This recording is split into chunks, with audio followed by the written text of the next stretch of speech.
All right, hopefully you guys hear me okay. I'm going to title this video, I believe we're going to title it Fear, Faith, and COVID-19. Not a Bible study video, but more just to talk, and I'm not going to necessarily read a bunch of scriptures as much as I'll probably paraphrase them through this conversation. I'm going to just talk to you guys. It's really just a talk, and you can do what you want with it. It's something I feel led to do based on some recent interactions with some friends. I have a friend of mine who recently he had his battle with COVID-19. He's alive, he's well, and he had probably medium minor bout with it, not a hospital bout like some, although his nephew now is in the hospital for COVID. I'm gonna talk about this, and what I'm gonna say, I know he might watch, and it's gonna be said in love for him. And then another friend of mine contacted me, and it's gonna be said in love to her too. She might get mad because she can sometimes be that way. But I'm gonna be very real and very honest, because I believe that their experiences can bless somebody else to maybe not make maybe some of the mistakes, but also it may bless the other people in order to give them a different viewpoint of where we're at. Also, it may help them in maybe looking at their own faith walk, their relationship with the Lord, and understanding who we should be if we say we're Christian. And if we may not have the right kind of faith walk, it's something that we may need to reevaluate how to get that faith walk. Yeah, I'm in my t-shirt. I didn't do anything special today. I'm out doing the garden and just stuff around the house today. My friend, he manages a family of about 6, including himself, 6 people that live in his house, all of which, with the exception of 2, are seniors. One is a pre-senior who's my age, who I think his brother is probably my age, 52, 53, and he's Down syndrome, so he does have underlying health issues. And then he has a great nephew that he has adopted and has custody of. So that young man is under the age of 17, 16 years old. Everyone else in the house is over the age of 60, including a 90-some-year-old, his biological mother, his 90-some-year-old mother, 96, I think, almost 100 years old. Praise God. When the virus first started, he and I were very close friends. He came and got me because I don't have a car, and we went and got staples, rice, beans, things that we felt we would need because we did not know what was going on, but we had heard about all the toilet paper off the shelf and stuff being sold. So we both needed things for our households that I had just moved back here to Arizona I moved in my apartment in December, and in March we're on our way into quarantine. I'm moving from a corporate to a work from home based on the health issues, like many Americans, and I also need to get staples in the house. And I had food, but I didn't have what we call the longevity staples to the degree I needed them. I didn't have beans, dry beans. I didn't have dry rice. I had some canned goods. I had some basic things in the refrigerator to feed me maybe for a couple of weeks. But depending on the level of what we were about to deal with, like many Americans, I didn't know. So basic staples, bag of beans, bag of rice, things that can be cooked and last you a length of time, some pasta, those spaghetti, stuff like that can be eaten over a week or 2 weeks, I didn't have. And he also had 6 people in his house, so he wanted to make sure he had a good supply. We went to stores, and I think at that time, I remember him in the car saying, "Shannon, this is kind of making me fearful, scared. This is scary."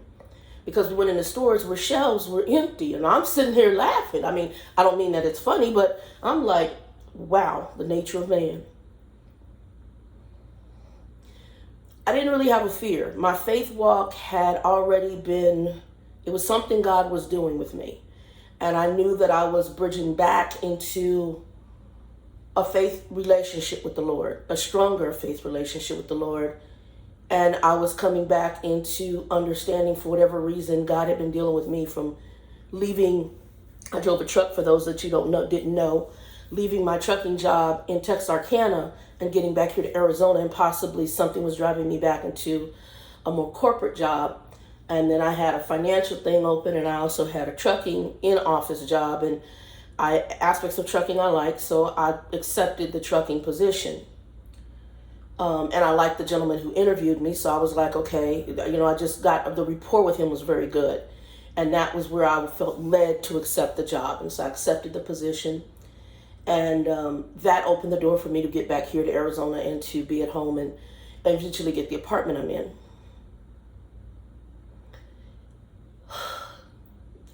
My friend, during the time, we got the things that we could get that day.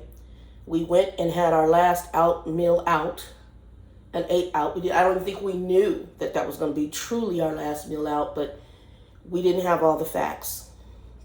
Like many Americans, we knew a little bit about what was going on. We knew it was a virus. We knew it was contagious. We knew that they told us some things to do, but we did not know the level of what COVID-19 represented. My friend and I both have been around, from Ebola to HIV and AIDS to SARS to H1N1. We've been around. We've been around. I'm 52 and he's in his 60s. And we've been around to see diseases and viruses that have been devastating. In my early 20s, I partied with the gay boys. I'm just going to be very honest.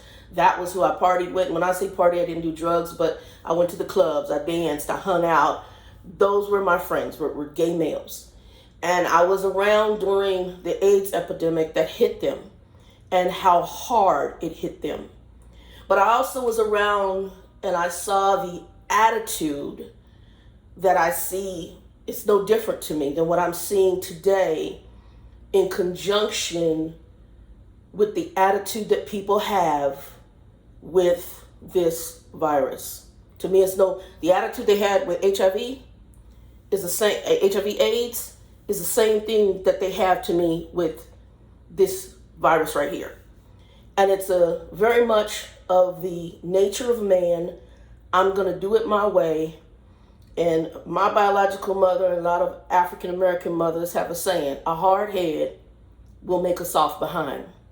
What that means is that you will learn, you will get it. If you don't get it, you're going to get it. So if you don't learn from what I'm telling you, if you don't learn from the disciplinary action, you're going to learn because you're going to end up getting sick, okay? Or you're going to get this disease, or you're going to have something bad happen to you because you refuse to learn warning, okay? You refuse to heed warnings. You refuse to heed instructions, and therefore you're going to do it your way. It's the nature of man. I'm guilty. All of us are guilty. In some aspect of our life, we're all guilty. We're going to do things our way. We're going to have it our way. We're going to have what I call the Burger King moment, and we're going to do it our way, no matter what. But when the repercussions come down, when the you get it happens, all of a sudden you sit down and go, I didn't listen. You have your wake-up call, whether that's in your spiritual walk, whether that's in this physical flesh world, whatever it is, you have your wake-up call. And now, all of a sudden, because you're now in the midst of it, you get it. But you can either learn from it or you can continue in the foolishness, okay? With this virus, similar to HIV and AIDS, there are some people, they're not going to get a chance to learn again. They're going to cross the divide. They're going to die. With HIV and AIDS, you could have it, get it, live for a little bit back in the day, and you were dead. You didn't have, there wasn't a long period. Once you got it, it was pretty much a done deal. You weren't going to live long. And your death was going to be disgusting. It was going to be bad. It was not going to be pretty. During that time, I have a lot of friends I knew, some that passed, some that were infected, some who are no longer here with us. They did not last the longevity of now long-term treatments that are available for people who have HIV and AIDS. So a lot of the gay males that I know, they have headstones on their graves. Okay, they didn't make it because they didn't get it. They didn't listen. They went with the hard head, and the soft behind was their death. I'm not trying to be cruel. I want to be real. So now we're in a time and a day in which we've been told self-isolate. We've been told the people that live in this house are the only people that should be in your house. The only time you let people in your house should be if it's critical. So if you have someone who needs caretaking, like my friend's mother, and or you have an essential thing that needs to be done in your house. I had something break here. I had to have someone come in, but I set protocols on how they came in. They had to be masked up. I'm obese. I have high blood pressure. I'm a diabetic. And I have underlying blood clotting disorder that's family genetic. Okay, that's genetic to me. I have 4 underlying health conditions that if I end up with the virus could give me a very bad day. So I must be willing to listen and learn and know what not to do in order to try to keep this virus out of my life, out of my home, and out of my system. Is that 100%? No, because we do truly have to live. So some of us have to go to grocery stores. There's things that we have to do that may be something that can't be done in your home. For me, I pay rent and I pay by money order. So that is not something I can do online. My landlord does not take debit where I can pay by debit card like I pay most of my other bills. So I do have to venture outside this house. And initially I was just going to the post office. I don't know what's going on lately, but every time I go to the post office, it's packed. So now I go to the grocery store and I grab my money order, but then I also grab any last minute incidentals that I can't have delivered. So I have most of my groceries are delivered to me. Even during the course of the virus, when we were at the stages before they opened everything up, toilet paper, paper towel, all that I had delivered to this house.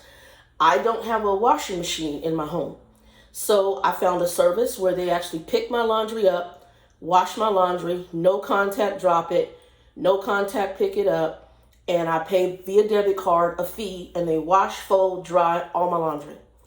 And I do that once a month. And really it equates almost to what I was doing when I was taking Lyft, because I don't have a car, over to the laundromat and Lyft back and doing my laundry myself. It equates almost to the same exact money.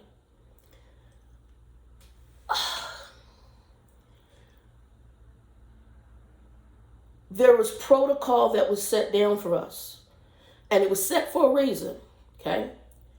For me, I didn't know much about the virus, but over time, I began to watch news, and I don't watch news just here in the U.S. I have lately been doing more of the U.S., but when it first started, I was watching news in China, Israel, Europe, and news here in the U.S. I'm peculiar. I'm not a huge Fox person. I'm not a huge CNN person, but I like the NBC nightly news. I like it because it seems to be just a really snapshot of everything in like 30 minutes, and it gives me an overview. I discovered a doctor who they've used as an expert reference on Fox and CNN and other ABC, and I follow her channel, Dr. I think his name's Jean or Jennifer Cottle, something Cottle, Dr. Cottle, so I follow her. In my YouTube feed, I run a channel on YouTube. I run the Revelation Life, but I also run a trucking channel. There was a doctor, and I think he's out of Michigan, who showed how to bring your groceries in. And I sat there, was just like astonished, because the things that we did not think of, because this is new to us. This man gave what I call the keys to the kingdom. And then I realized between listening to him, listen to this Cottle lady, and then watching stuff across the world, that how we view this, how we treat this, how we deal with things is going to be different from what I was used to doing. How I bring my groceries in. When I come in the house, how I call it my, my decontamination of myself. And if I physically bring groceries in, how I bring them in. When I receive groceries coming from the company that I go through who delivers my groceries to my house, how I pull them in once they leave them at the door.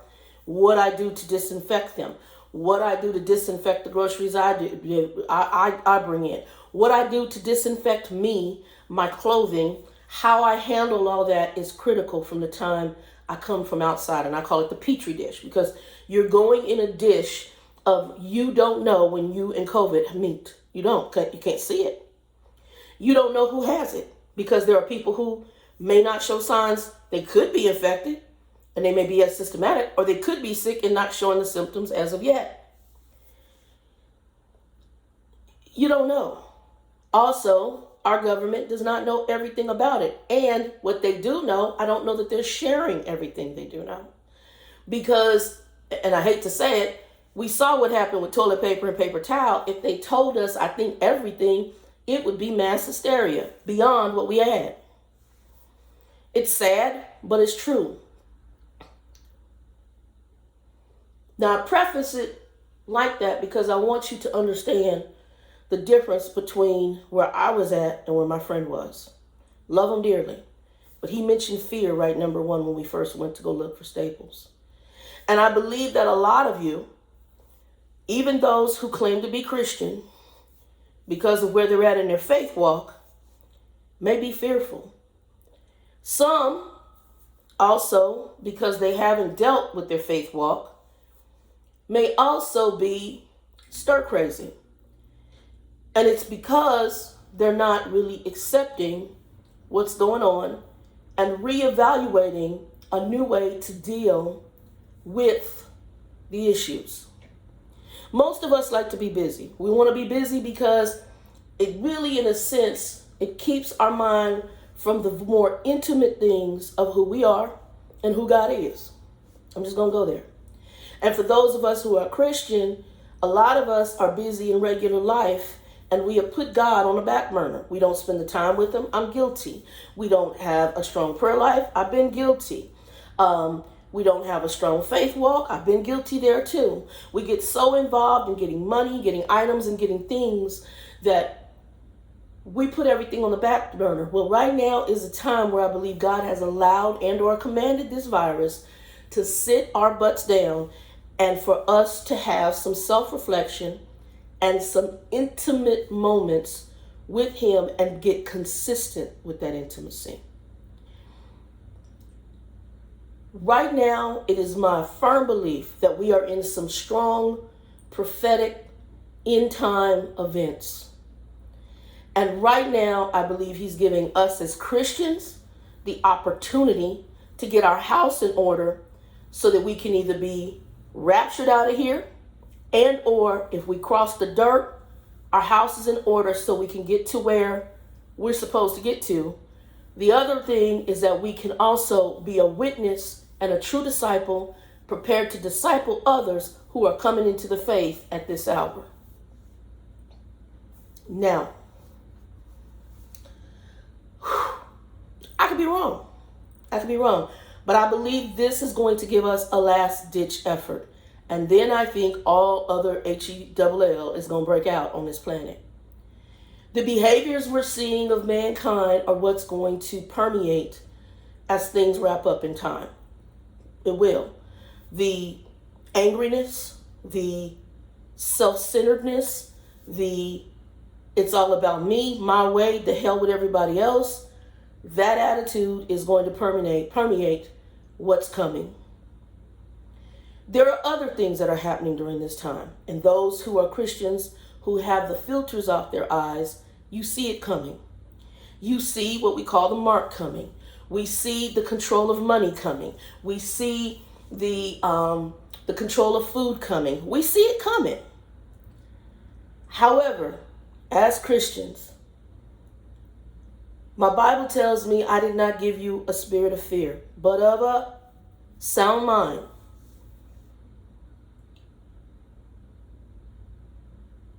My Bible also tells me about my heart and renewing it. My Bible also tells me, as a man thinketh, thus he is. After my friend went through COVID, he said to me recently, Shannon, it's freaked me out. He also told me I don't want to hear anything negative about it. I don't want to hear nothing. I don't want to hear conspiracy theories. And I was like, whoa. I ain't never been about the conspiracy theories. I've told you facts. I told you how to do your groceries. I told you the things I'm telling you are things to protect your household. If I have a friend and I know you're not locking your door, I'm going to tell you, man, you need to lock your door because things can be dangerous out there. Now you can put your head in the sand and not listen, and I got nothing more to say. But we must be careful when we allow fear to put us in a place where we either A, become ignorant because we don't want to know, and there's other things around the corner, and all we want is, well, I just want positive thoughts and I just want to see roses. Well, there's dirt around the roses, and you need to be aware how to handle the dirt that's around the roses.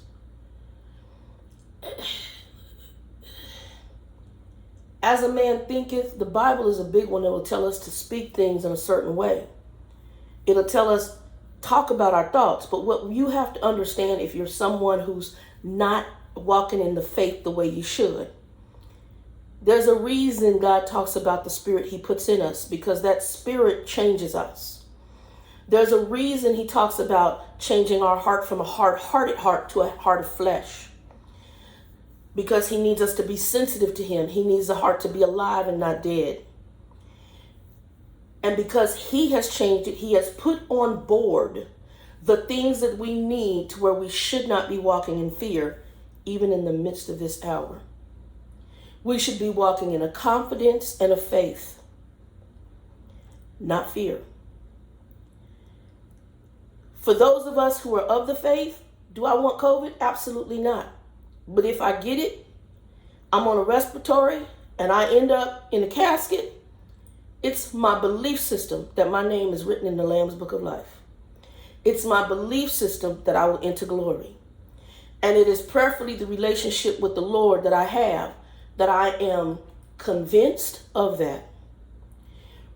When we walk in uncertainty, it's because we are not, and we walk in fear. We're not where we should be in our flesh walk, in our faith walk. I'm going to share this with you. It's a story about a family member of mine. Funeral. I had a great aunt. She died years ago. I think somewhere in my 30s. And the family was there. Her children and her grandchildren were there. And at the funeral, you could feel it. You could feel this hopelessness. You could feel this finality to them, that she's gone and we ain't never gonna see her again. One of the ministers who got it, he understood it, and I could tell he was a man of faith. He said, and you could feel it. It permeated the church. The family is they really have no clue on their faith walk. I mean, it's just what I call them. They just sit on the pew Christians. They the ones that have no clue about relationship with the Lord. I mean, they may hopefully be better now, but back then there was no clue. They just didn't know. They just don't. And so a lot of the kids were not Christian. So some of them may have went to church, and sometimes the thought process is because I go sit on a pew that makes me Christian.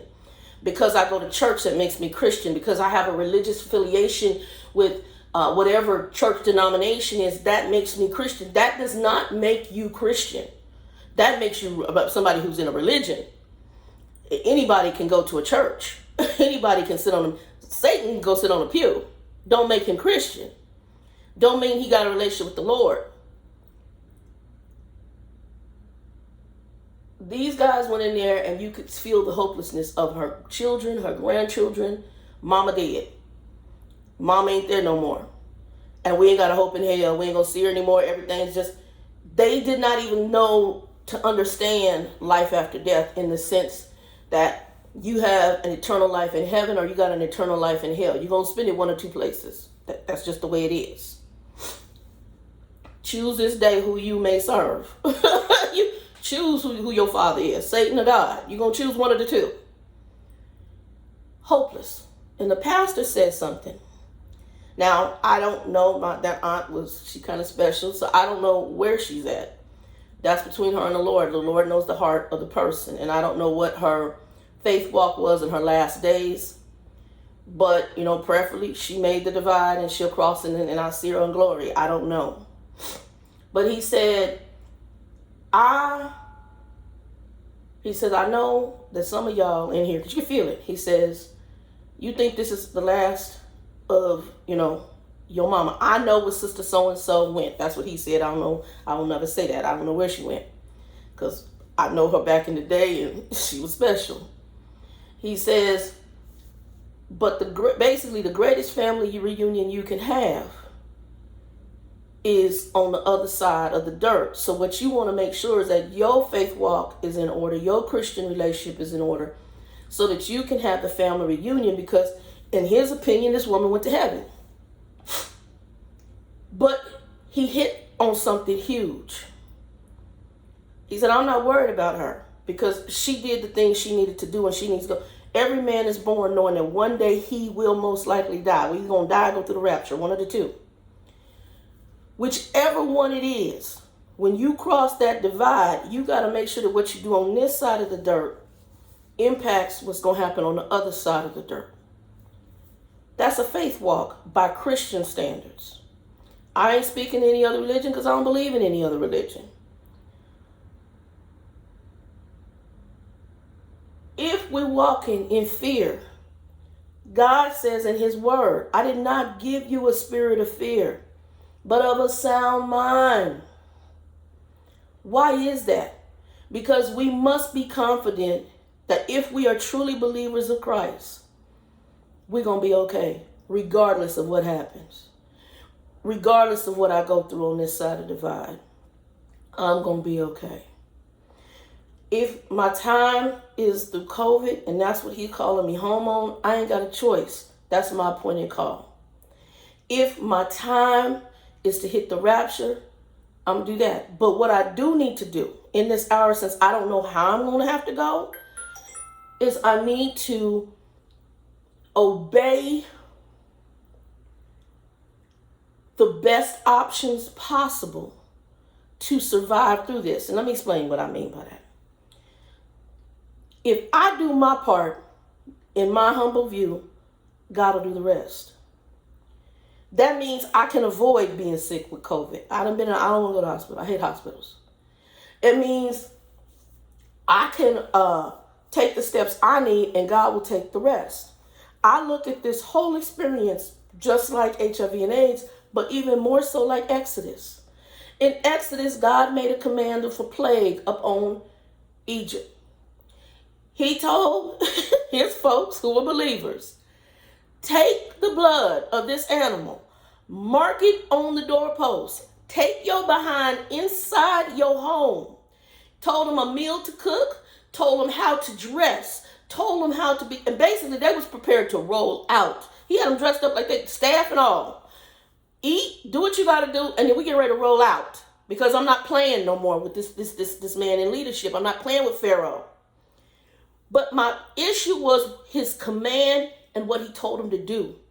He said, sit your butt in your home. Blood on your doorpost and get ready. Right now is a get ready period. It's a time for us to be getting ready, to be doing the things that we need to do. That, let's say, as I told my friend, he's like, well, when is this going to end? Shannon, you got a spirit of things, and I want to, because he wants to get back to busy so you don't have to deal with life. You don't have to deal with maybe the spiritual part and interact, and your family might burn you out, and you're used to doing. I want to get back to those things I'm used to doing that kept me busy and kept me from dealing with life. Because this right now, this is dealing with us. If you worry, honey, you can't. You will drive yourself crazy worrying about this mess right here. What we need to do is get into a Lord, you birthed me, you spoke me into my mother's womb. I haven't paid attention to you.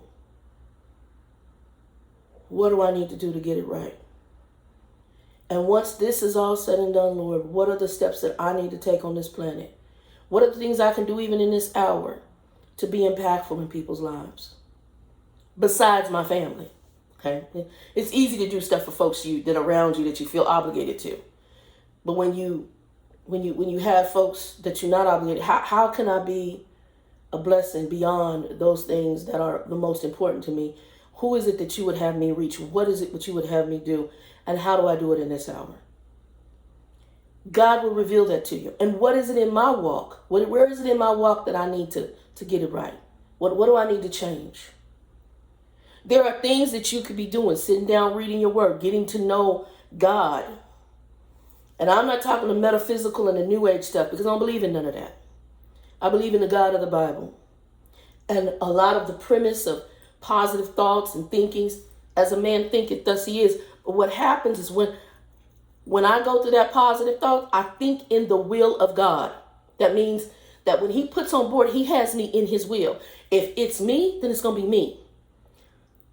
But if he puts his spirit on board, when I speak things, I'm going to speak the things of God, not the things as I want them to be. See, some people are speaking, the Lord is giving me a word about this, and you're telling me what you want to hear, or you telling me what I want to hear in order to keep my attention on you, on your supposed ministry. And that might not be, because not everything that the Lord is going to speak is going to be pretty. Right now, I'm telling you, I believe that we're in this because God is getting our attention. And it's nothing on this planet, not one thing that God is not aware of. Not one thing. He's aware of the virus, whether he spoke it and commanded it to happen or whether he allowed it to happen. He is going to use it ultimately either way to his benefit for the things that he has coming and the things he wants to do. I heard a minister say, we had all these programs at his mega church. And he said, and look at God, we don't even need half this stuff I got going on right now. God doesn't need all these programs to reach the people he needs to reach. This ministry is not a big ministry, but this ministry is reaching people in Africa and India. And I have people from Asian countries and other parts of the world and other continents that are now listening, reading, praying. It might not be thousands. It might be 10, 20 folks. But if you can reach but one with a word to transform them and to get them closer to the Lord, that's a victory. It's a victory. If you can reach one to keep them from the gates of hell, that's a victory. And if I can reach one person to say, stop worrying, stop being fearful. God did not give you a spirit of fear. Now, what is it that why you're in fear? You're in fear because you're not where you should be in your faith walk. Because if you were in your faith walk, you'd be sitting here just like me right now. I'm out here in the back garden. When I come in, don't think it's fear that makes me go through I call it a 45-minute to an hour decontamination. It's wisdom. If I do what I'm supposed to do by the rules that I sense in my spirit to do, then God will do the rest. And sometimes he even helps me in the stuff that I'm doing because I need help. Sometimes there's a hedge of protection around me. How many people have I have to take Lyft to the grocery store. How many people have been in a Lyft ride who could be COVID positive? Even though I'm wearing a mask, my mask doesn't protect me. It protects other people from getting the virus from me. It stops my spittle drops from going further out. Now, I have a filter on mine that might help, but the viruses are very small. A lot of people don't even know. All these people worrying about an N95, it's an added protection, but there's a reason they're wearing face shields on top of the N95 and all the other stuff. There's a reason they're doing this, people. Because that virus is small enough to even pass through the N95. But again, we want to be fearful. I did not give you a spirit of fear. Why did he say I didn't give you? Because if you're walking in God, you have a relationship with him, honey, his spirit comes on board. And I'm looking at times right now that are end times events. I'm looking at the groaning of the earth, the world that says we want a returning king. I'm looking at humankind and the behaviors of biblical prophecy in a time I didn't even know I would live in, to see what some of the patriarchs wanted to see, is how all of this was going to orchestrate and manifest. I just had a Christian friend of mine on Facebook, I just listened to a video the other day from a couple of ministries regarding the coin shortage. She's like, what? She said, I went to use money and they said, can I use my card because there's a coin shortage and they don't have the money to give me coins back. Yeah. It's coming. It's coming. We can't be fearful of what's coming on. What we need to do is get our spiritual house in order as to what's coming. And we need to stop walking in foolishness and materialism. I'm going to say this about another friend, and I love you, and you might get mad, and oh well. I had a friend, her son, I was there at his birth. One of those sons, I think I was there at both of their births, maybe. And he's got a birthday coming up in the age of COVID. And she's like, well, I hope you can attend this birthday party. I'm not leaving out this house on a birthday party. Oh, it's going to be a drive-by. Why? Well, people are bringing, I said, you can do a Zoom. Well, people are bringing gifts.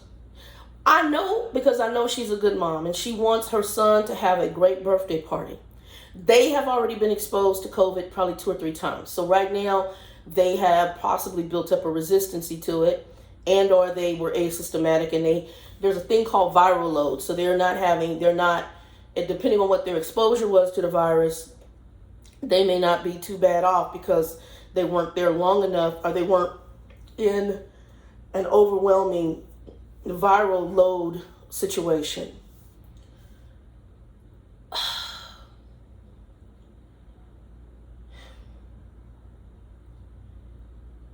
She wants her son to get gifts from people. I get that. And that's what it was more about, is getting him gifts. I already realized what it's about. Is that I hate circle talk, but that's what it's about. You're trying to get your boy some gifts. And you want him to enjoy his birthday, and then you want people to run through the neighborhood and shout at him to try to make it normal. But when we do that, again, we're being self-centered about our situation and not looking at the bigger situation. You're asking people to step out of the safety of their home, even though they may be in their cars, get in their car, down the street and scream and happy birthday. Go possibly get gifts if they're not getting them delivered, which puts them in the petri dish, to bring you and your son a card to say happy birthday, and to put them at greater exposure for the virus. People, we got to think differently in this hour. This is the same person that allowed family members to come into the home, or ex-family members to come visit the kids, and next thing you know, you're exposed to the virus. Again, we're doing what we want to do, and we're not listening. Then we want to say, oh, no, I did everything that, our best friend was like, well, girl, there's people who've gotten it, and they've done, no, they haven't. They have not. I'm telling you, they haven't. How to get in the house? They got in the house some way. Now, don't get me wrong. I bring my groceries in, I go through steps, and yes, it can still come in this house. But if I follow the protocols as best, I reduce the risk of getting it in the house. It got in the house some way. And a lot of these people who are telling you, oh, no, I've been in my home, and they're lying to you. They're flat out lying. And or they may not even realize they're lying because they're justifying their behaviors, because that's what mankind does when he does stuff he's not supposed to do. Well, the woman you gave me, I'm going to justify my sin. I'm going to justify my disobedience, which is sin. So I'm going to justify, I went and did this because of this. I went and did that because of this. I went because of this person. Some of y'all going to go straight into hell because of other people and foolishness. And I don't mean to be mean. I'm just getting real with it. Because we have to take a stance on the side of the things for the Lord, or we're going to bust hell wide open. And we do it in this flesh world, the same thing we're going to do in the spiritual world. Oh, when I took my Lyft ride back here from the grocery store, I said, oh, you guys are slowing down because of this? He's like, this time we are. He said, when they first did the isolation, he said, we were busy. I said, what do you mean you were busy? He said, we were busy taking people to other people's houses. Oh. These are the same people that probably end up with COVID and say, I was isolated in my home. But yet they were going to their friends' houses and doing all sorts of stuff. I'm seeing it still right now. You seeing it on the beaches. You seeing this, I'm invincible, it's not going to happen to me. It's the same thing I saw with gay males during the HIV and AIDS. They would have, you knew they were going to have unprotected sex with some dude they met. You knew they were doing things they shouldn't have done because, it won't happen to me. Or the other part, which is really crazy, is, well, you can, I'm going to probably get it anyway. So, or it's not going to happen to me. Or if I get it, I'll get through it. It's I want to have sex, and my life is not as important as fulfilling my sin needs. I'm just going to go there. Fulfilling my physical sin needs is more important than the air I breathe. There's some people who think like that. My best friend right now, I can't stop living. Well, yes, you can stop living. You can stop living. You can stop living in a casket. You can be on a ventilator. And I'm going to tell you, I've been in the hospital 6 months on and off, very sick, for a 6-month period in my late 20s. Knocking on that death door. It's not your friend. It's not your friend. Now, I know we got to cross that divide, but it's not your friend. Walk in wisdom, y'all. God didn't give us a spirit of fear. So what I challenge you this day is you need to reevaluate why you're scared. And you also need to reevaluate finding purpose in this hour. My thing is I do a Bible study. I'm going to get ready to start taking some online, not through the colleges, but through some stuff online where I can pay for courses to up my skills on dealing with some of maybe my social media, using my computer better. I'm going to take some things with photography, something that interests me, and maybe even some spiritual classes. I got some Hebraic classes I might be doing. I'm going to take some things on my off days that can get my mind and my purpose in order and be ready for if and when we come out of this. And God, if he gives us time, which I think he is, to minister to folks before all hell breaks loose. And this is going to be one of the main mediums that I believe is going to be used to do that. Some of us may end up in other countries speaking there. We're going to have a limited time to do a quick and a short work before the rest of what's about to happen. I can't be fearful in that hour. I can't be fearful of knowing an Antichrist is sitting here probably on the planet right now. I'm pretty sure of it. I can't be fearful of a mark of the beast. I can't be, because my confidence is if I say I am Christian. He asked a very poignant question when that woman went to him and said, I want my sons to sit at your right hand. He said, can they drink of this cup? Because the cup that we drink of in Christendom is not always roses. But if we understand the reward on the other side of glory, Paul said, I've run my race. He spent the majority of his Christian life in prison. Let's not talk about the disciples and how many of them were martyred. I finished my race. I fought the good fight of faith. He didn't walk in fear. Once he had his encounter and got knocked off the donkey, the horse, that butt, whatever it was, the animal he was on, I can't remember right now. Once he got knocked off and the voice talked to him and he had his conversation with Jesus, Paul, he got it. He got it. And he was okay with it. You either get it or you'll get it. Some of y'all have gone on and you've done I'm going to do it my way. And unfortunately, you've paid the price. You got COVID. I talked with my friend last night about his nephew who was in a medical field and decided he wasn't wanting to wear the mask when he was going out and doing stuff. And I'm not saying, like I said, the mask doesn't necessarily protect you. It protects others if you're infected. It may help a little bit, but for the most part, the protection is if let me explain something to y'all. And I got people who are on my channel who spit some crazy rhetoric. I just had somebody tell me about antibodies. What's what we're talking about? So what you're telling me is I'm not going to wear a mask because you should get antibodies. Bye. You're not wearing a mask because that's what you don't want to do. You can justify it any way you want to. That also tells me you don't care about your fellow human man. I already get it. And that's okay. Do you. That's between you and the Lord. I'm not going to argue. I'm not. I think it's craziness and it's stupidness. And when you go to the grocery store, if they don't let you in, then don't go in. And I understand that's going to be leading up to some other things. If you don't have a mark, if you don't have a chip, you're not going to be able to buy or sell. I know where it's heading. But am I going to walk in fear? No. And there's a point of things, too, where we to walk in obedience. Render unto Caesar what Caesar was God's. However, there is a point, too, when Caesar goes over the top that we no longer render to Caesar and allow Caesar to treat us unjustly, which is some of the civil rights things going on right now. I get it. Don't walk in fear, people.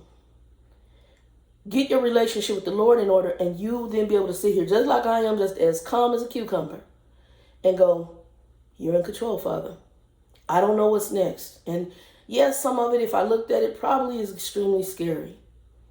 What is going to happen financially is scary if you look at it in a flesh view. But if you look at it and you trust God and you know He's a provider, my mind takes me back to Exodus. It takes me back to them leaving out with wealth. And I'm not trying to say materialistic, but there was reasons it was provided because God had future events that He wanted them to build. Ark of the Covenant or whatever, where he built the ark. It also takes me to being in that desert and Him providing manna, which is food for them to eat. He did provision for them. Do I trust my God to provide for me? It takes me to Paul, where even though he spent his time in prison, I don't remember him ever saying he went hungry or without. He was physically provided for up until the time he was called home. God takes care of His people. He will. Sometimes the journey is rough. Sometimes it's not easy. Do what you need to do, and God will do the rest. But don't walk in fear. Don't walk in ignorance. And also, be concerned about your fellow human man. Why? One of the greatest commands He gave us was love your neighbor as yourself. But the problem is, some of y'all don't love yourself. That's why you're walking out here with no mask on and you don't care about anybody else, because you already got issues with your own self. Because if you cared enough about yourself, you would have a soft heart and not a hard heart and do something that's not for you, but to bless other and protect other people. I'm going to put some scriptures down below in which I kind of referenced. I didn't go read them directly.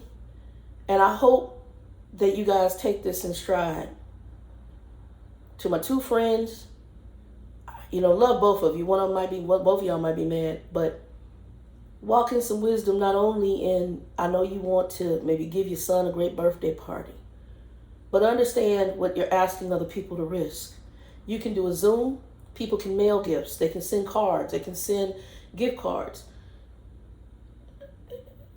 There's ways to handle this differently in the hour in which we're in. You've been exposed. Your children have been exposed. So you may not have as much to worry about. But you don't know what those other people coming, riding by, stepping out their house, going to the store to try to shop for you. You don't know. You don't know what they got going on. So instead, just send a message, hey, it's his birthday. We're going to do a Zoom. If you guys want to send gifts, you ain't got to hem and haw with me. This is my address. This is his XYZ birthday. Well, let's do it that way. We don't need to drive by and throwing gifts out, cars. That's crazy as hell to me. Amazon delivers. The post office delivers. You can get online gift cards that you can send virtually. Put an email address on there. And allow people to stay in their home like they should be in the first place.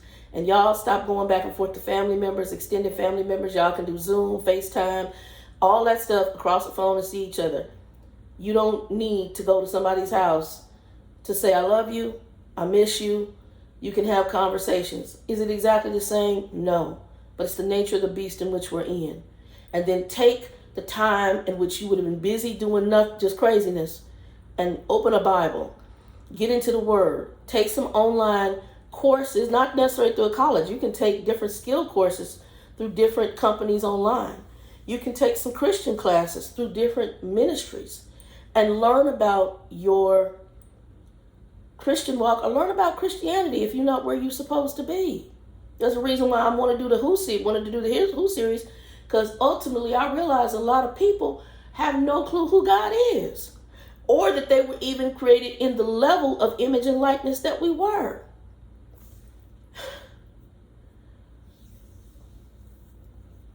Walk in wisdom, people. Stop walking in fear. And if you're walking in fear, I'm telling you, your faith walk is out of order. If you're walking in, I'm lonely and I'm in my house by myself, your faith walk is not in order. Right now, I'd like to have a dog, but I'm like, ooh, dogs can get COVID. I'd love to have a Cocker Spaniel. That's my favorite breed. Cocker Spaniel or a Min Pin. Love those little dogs. But at the same time, I realize, they can get COVID too, and they bring COVID right in the house. Now we don't think that, you don't think, okay, you don't know. So we're gonna leave Rover where he's supposed to be.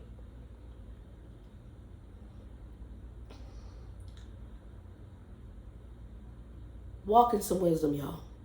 Walk in wisdom. Faith. God did not give us, if you have the faith, a spirit of fear. It says he gave us a sound mind. It tells us about he put a spirit in us. And let me tell you, if your spirit lines up with his spirit, you should not be fearful in this hour. You should be of the faith that no matter what happens to you in this hour, your reward is heaven. Guys, God bless you. 2 and 2.